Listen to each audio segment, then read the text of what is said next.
नमस्कार दोस्तों, मेरे YouTube चैनल में आपका स्वागत है। ठीक है, देखिए ध्यान से, आज हम क्या पढ़ने वाले हैं। ठीक है, 12 फिजिक्स का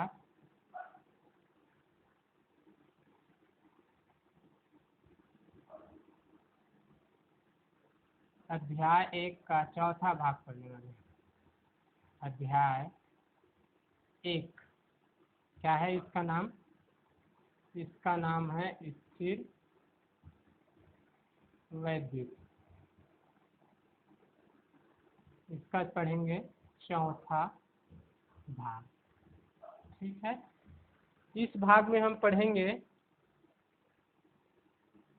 विद्युत द्विध्रुव के कारण वैद्युत द्विध्रुव के कारण विद्युत क्षेत्र की तीव्रता।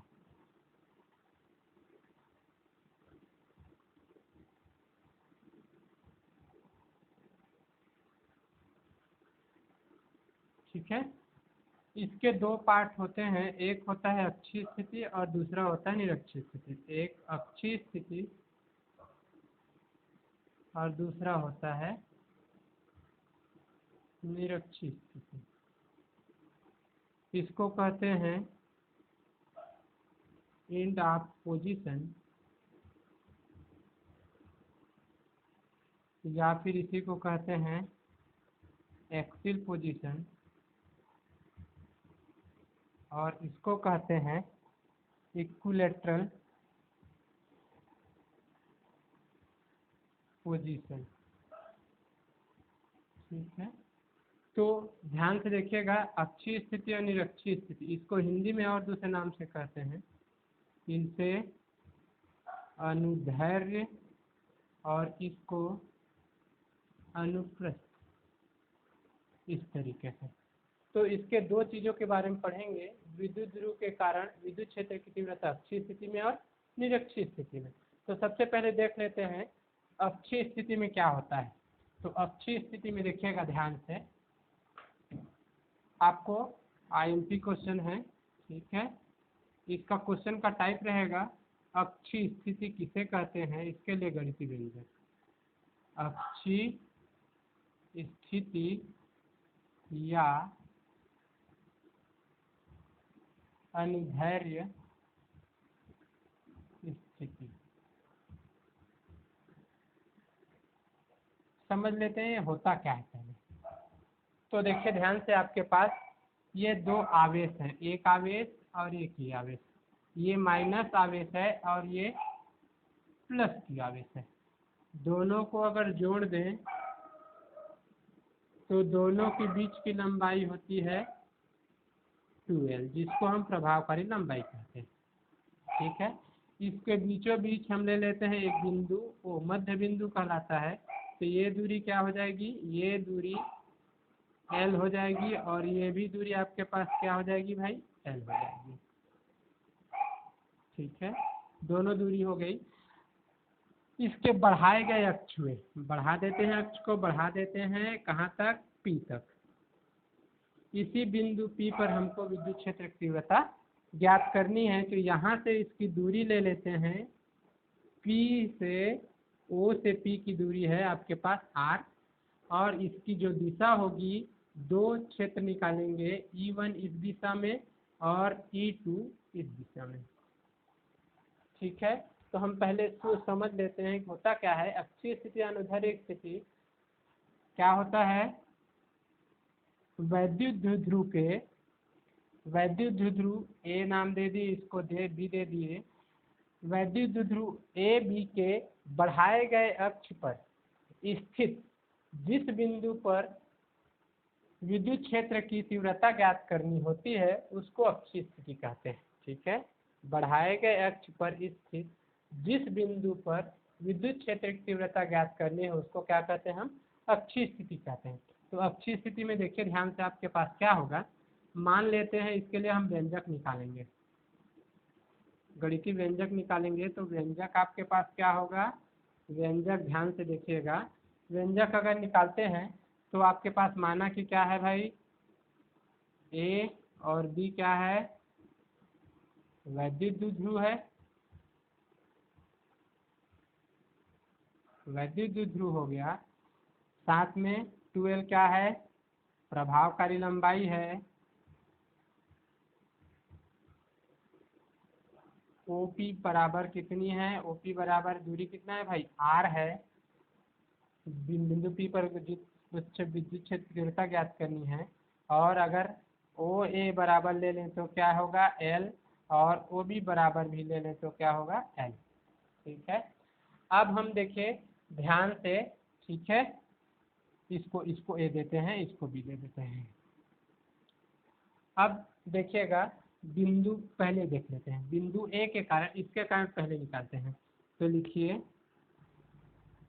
बिंदु ए पर धन आवेश के कारण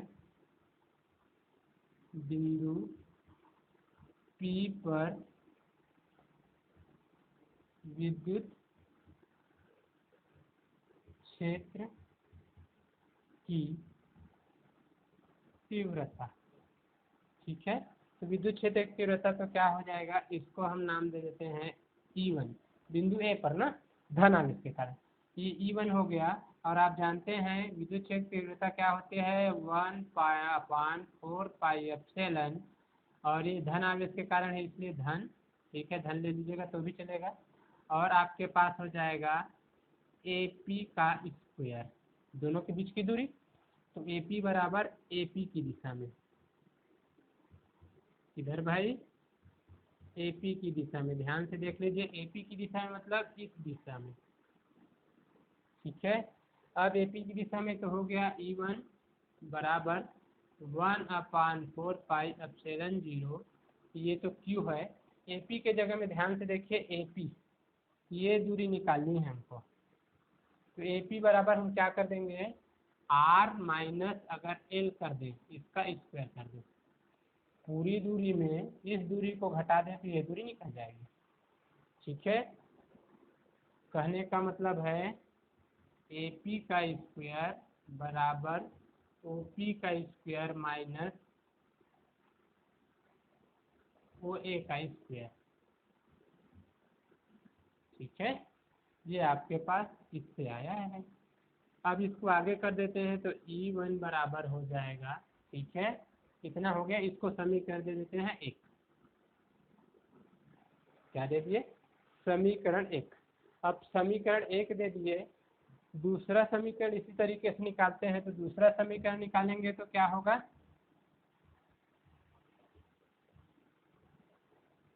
ये समीकरण को रहने दीजिएगा, दूसरा समीकरण क्या होगा, ध्यान से देखिएगा। दूसरा समीकरण इसी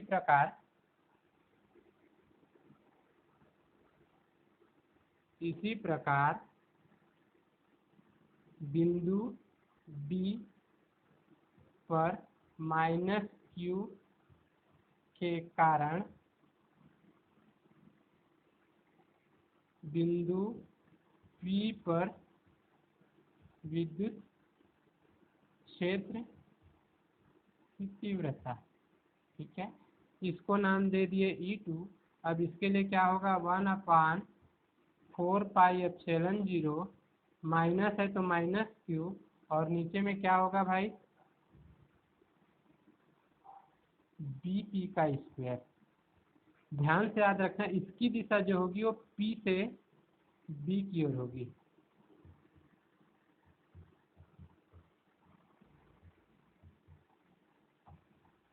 P से B की ओर।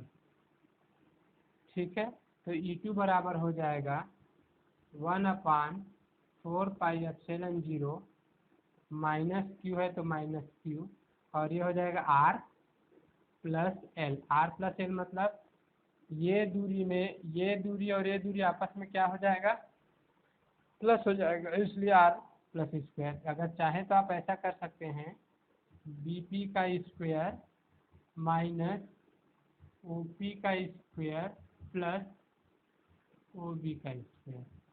ठीक है, अब देखिए ध्यान से, ये हो गया आपके पास समीकरण 2। समीकरण 1 और 2। अब हम निकाल लेंगे बिंदु बिंदु समीकरण 1 और 2 से, तो क्या हो जाएगा, अतः बिंदु P पर परिणामी तीव्रता, P पर परिणामी तीव्रता अगर निकालते हैं तो P पर परिणामी तीव्रता क्या जानते हो भाई, E बराबर E1 प्लस E2, ये परिणामी तीव्रता का सूत्र होता है। अब हम फार्मूला में रख देते हैं मान, तो क्या हो जाएगा 1/4πε0 Q, और ये हो जाएगा R माइनस एल का स्क्वायर, और ये माइनस है क्योंकि माइनस है तो, और 1/4πε0 और हो जाएगा Q/R प्लस का होल स्क्वायर। अब देखो इसमें से जो कॉमन निकलता है उसको ले लेते हैं, कॉमन निकलेगा उसको निकाल देते हैं, बच जाता है उसको सॉल्व कर देते हैं। तो क्या हो जाएगा, E1 बराबर 1, Q तो बाहर निकल जाएगा, Q भी निकल जाएगा, Q निकला बाहर और नीचे में निकला 4πε0, बचा क्या आपके पास, बचा 1/R माइनस एल का square minus 1/R plus L का स्क्वायर। ठीक है, अब सॉल्व करेंगे तो क्या हो जाएगा, E बराबर Q 4πε0 और ये हो जाएगा R प्लस एल का होल स्क्वायर माइनस, ठीक है, और ये हो जाएगा R माइनस एल का होल स्क्वायर, और नीचे में हो जाएगा R का स्क्वायर माइनस एल का स्क्वायर का होल स्क्वायर। ठीक है, अब इसमें एल्जेब्रिक फार्मूला 3 फार्मूला लगा दीजिएगा, a का स्क्वायर माइनस ए बी का स्क्वायर और a का स्क्वायर b का स्क्वायर, ये तीनों फार्मूला, ऊपर में प्लस वाला, नीचे में माइनस वाला, सबसे नीचे में प्लस वाला। ठीक है, तो इसका तो आप जानते होंगे, a का स्क्वायर b का स्क्वायर प्लस 2ab, इसका a का स्क्वायर b का स्क्वायर माइनस 2ab, और इसका एक बार a प्लस b और एक बार a माइनस b, तीन चीज़ें होती हैं। ये तीनों फार्मूला का हम यहाँ उपयोग कर देंगे। तो उपयोग करेंगे तो क्या होगा भाई, देखो ध्यान से, E बराबर, ठीक है, Q/4πε0, इसको रखेंगे तो R का स्क्वायर प्लस L का स्क्वायर प्लस 2RL, और इसका माइनस को ब्रैकेट में सॉल्व करके करेंगे ना, ये बड़ा ब्रैकेट ले लेना, ठीक है, ये बड़ा ब्रैकेट, ठीक है, तो ये R का स्क्वायर L का स्क्वायर 2RL, और ये R का स्क्वायर माइनस L का स्क्वायर, सॉरी प्लस L का 2RL, ठीक है, ये हो गया, और नीचे में है तो नीचे में तो आप जानते हैं ये R का स्क्वायर और L का स्क्वायर का होल स्क्वायर। ठीक है, तो आगे में आप क्या हो जाएगा, E बराबर Q/4πε0, ठीक है, माइनस कर दीजिए R का स्क्वायर प्लस L का स्क्वायर प्लस 2RL, अंदर में गुणा कर दिया माइनस का, तो R का स्क्वायर माइनस L का स्क्वायर प्लस 2RL, ये माइनस माइनस प्लस हो गया। नीचे का ले लेते हैं R का स्क्वायर माइनस L का स्क्वायर का होल स्क्वायर। ठीक है, अब E बराबर, देखो कटेगा ये आपके पास बचा क्या, 1, इसको ऐसा ले लेते हैं 1/4πε0, Q को यहाँ ले लेता हूँ, और बचा क्या है, इंटू 4RL, और नीचे में R का स्क्वायर और L का स्क्वायर का होल स्क्वायर। ठीक है, इसके आगे जैसे सॉल्व करते हैं, तो आगे सॉल्व करेंगे तो कैसे करेंगे भाई, देखिएगा ध्यान से, इसके आगे अगर सॉल्व होता है तो आप जानते हैं P बराबर वैद्युत द्विध्रुव आघूर्ण, वैद्युत द्विध्रुव आघूर्ण, वैद्युत द्विध्रुव आघूर्ण क्या था, वैद्युत द्विध्रुव आघूर्ण P बराबर था 2QL। ठीक है, प्रभावकारी लंबाई आवेश के गुणनफल, तो इसको ये समीकरण 3 दे दीजिए और 3 में रखिए, तो भाई तो क्या हो जाएगा, समीकरण 3 से E बराबर हो जाएगा 1/4πε0, 2 रहेगा और 2 तो लिख सकता हूँ, तो इसका हो जाएगा आपके पास P, और नीचे में क्या हो जाएगा R का स्क्वायर।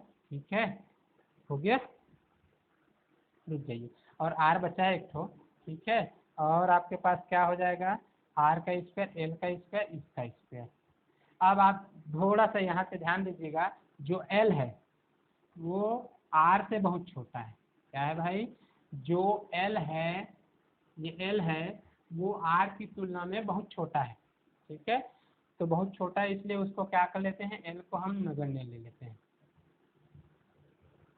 तो एल को अगर नगण्य लेते हैं तो क्या आ जाएगा, ई बराबर 1/4 पाई एप्सिलॉन 0 और ये 2 पी इंटू आर और नीचे में हो जाएगा आर का पावर 4।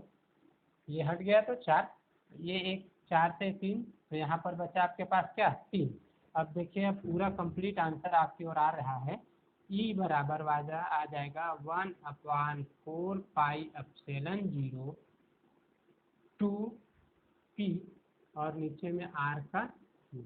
ये कहलाता है बिंदु पी पर विद्युत क्षेत्र की तीव्रता। ठीक है, इसकी दिशा की बात करेंगे। अक्षीय स्थिति में दिशा होगी तो ऋण आवेश से धन आवेश की ओर। दिशा क्या होगी इसकी, दिशा जो होगी इसकी क्या होगा, ऋण आवेश से धन आवेश की ओर होता है अक्षीय स्थिति में। अक्षीय स्थिति में इसको ध्यान से याद रखना पड़ेगा। अक्षीय स्थिति में इसकी दिशा कहाँ होगी, ऋण आवेश से धन आवेश की ओर होती है। ठीक है, तो ये आपके पास पूरा व्यंजक है, इसको कहते हैं अक्षीय स्थिति या अनुदैर्ध्य स्थिति। ठीक है, थैंक यू फॉर वॉचिंग।